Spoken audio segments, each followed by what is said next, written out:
What's up guys, my name's Cam, you're watching Sarai Garage, and today we're going to talk about the top 5 things I hate about the all-new Lexus ES 300h Hybrid.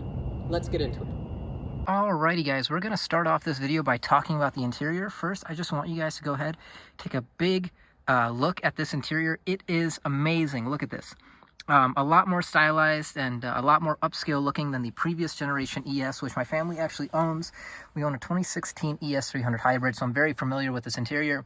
But because I'm so familiar with this interior, I was kind of taken back by one particular designing choice that Lexus made. Now, if you look, it all looks very beautiful, stylized, great.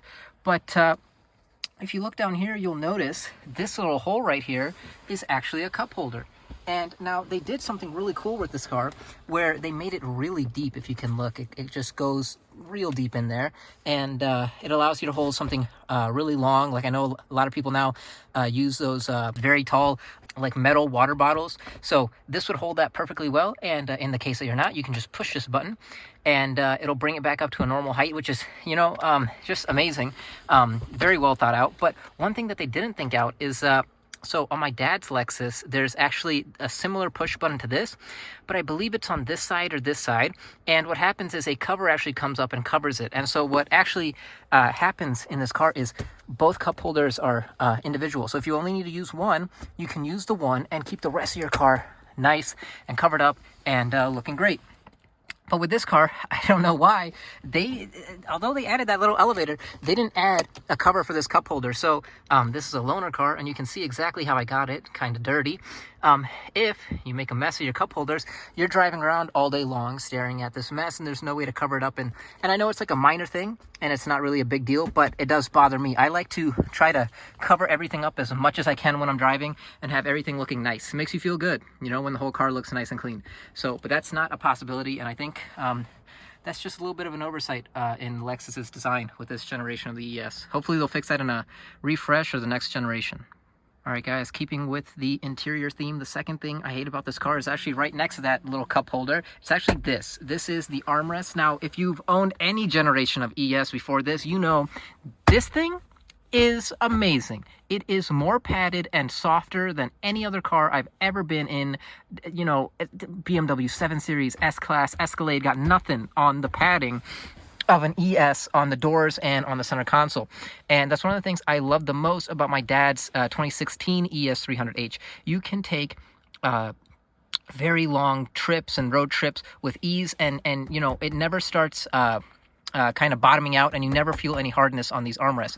But what Lexus has done in this new generation is, well, actually, let me tell you. So in the previous generation, I believe there is a button up front, and you just either slide it and kick it up or pull it up like a normal armrest. This time, they've went to a dual hinge design. So there's a button on the passenger side that allows the passenger to open it up, and there's a similar button on the driver's side, and he can also swivel it open towards him or her.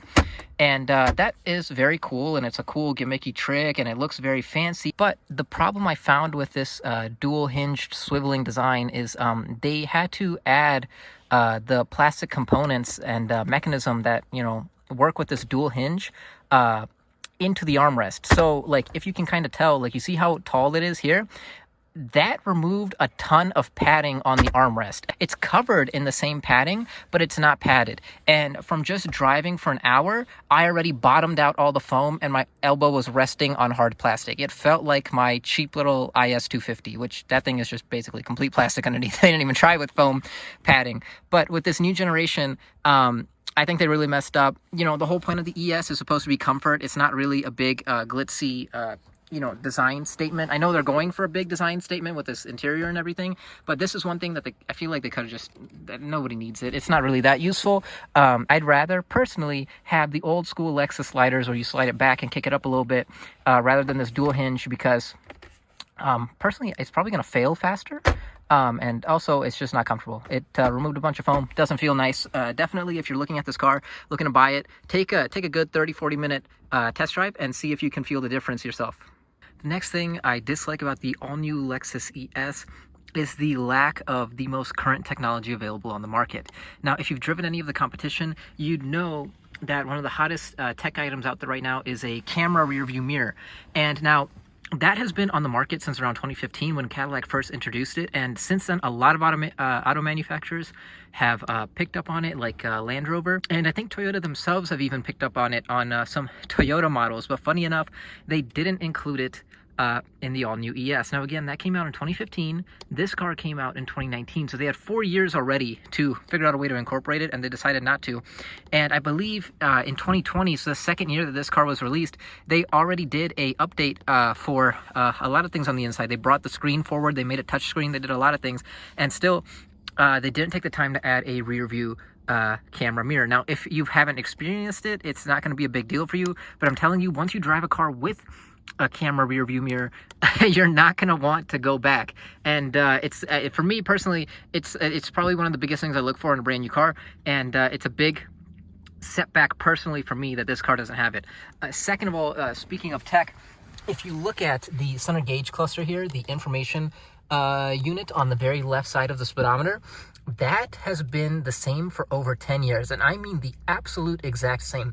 Now, sure, it gets the job done and it tells you all the information that you need, but I'm telling you, this is the exact same screen, exact same size, exact same menus that my dad's previous Lexus ES has, and that was a 2016 model, and that Lexus had the exact same one that the pre-facelifted model had when it first released, and I think 2013.